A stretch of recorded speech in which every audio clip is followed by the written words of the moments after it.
Hello guys and welcome back to another video. Today we're going to be checking out the D60 Lite keyboard from KBDfans, and this is the ePBT camo version of this keyboard that goes for $119. This is the WK layout and not the HHKB layout, and that just means you get the Windows key with it. Now this keyboard is for my brother, and we decided to go for a polycarbonate plate, and all the parts we're going to be using are going to match the aesthetic of the board. So the keycaps are PBT neon, which are a grayish sort of translucent top part, and the switches we're going to be using are the Agile Moon switches. So we're basically just trying to keep with that gray and black aesthetic that this keyboard comes with, and I think we did a great job with that idea. Right out the box you get the keyboard. It comes in this very nice carrying case. It has plenty of room and plenty of protection as well. You get the PCB, which is hot swap, case foam, plate foam, the plate itself, which is the polycarbonate plate in this scenario.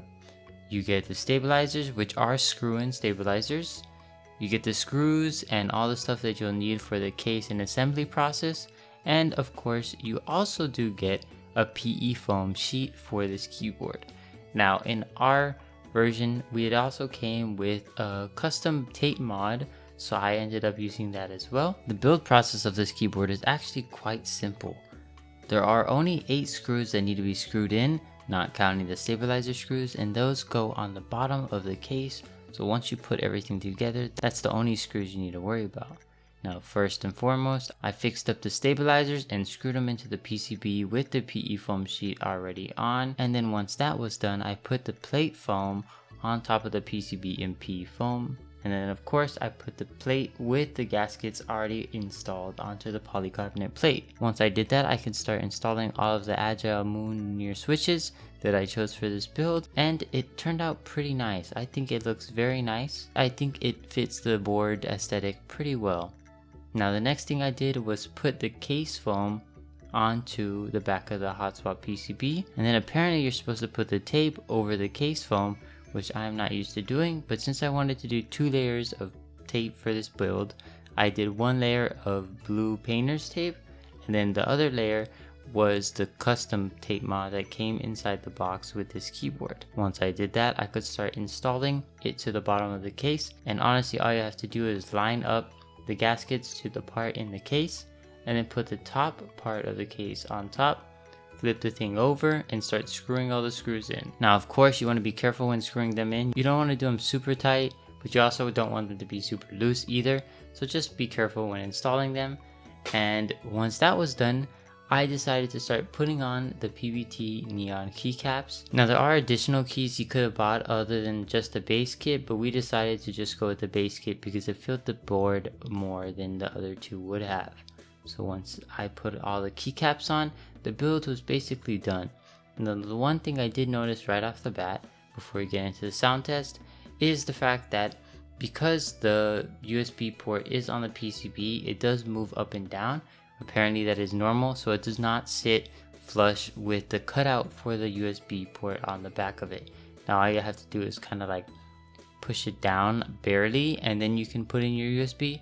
But that was just something that I thought I'd point out. Now with that out of the way, here is a quick sound test of this keyboard fully modded and built.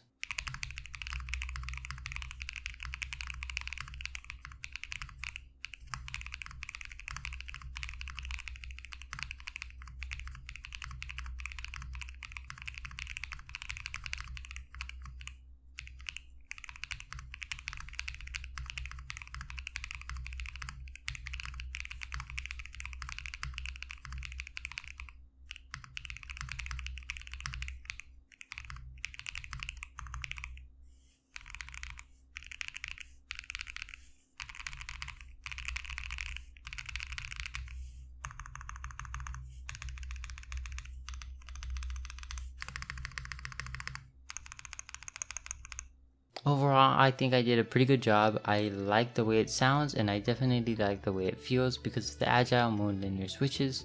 The sound profile is very nice as well. It sounds a bit higher pitched there because I'm not at my setup at home. Just know that it's not as high pitched as it was in the video. It's more of a poppier sound signature, which I really like and is very nice to type on. And The RGB aesthetics do look pretty nice with these keycaps and aren't super in your face or too blinding or too bright or anything like that. So overall, I think this keyboard is great.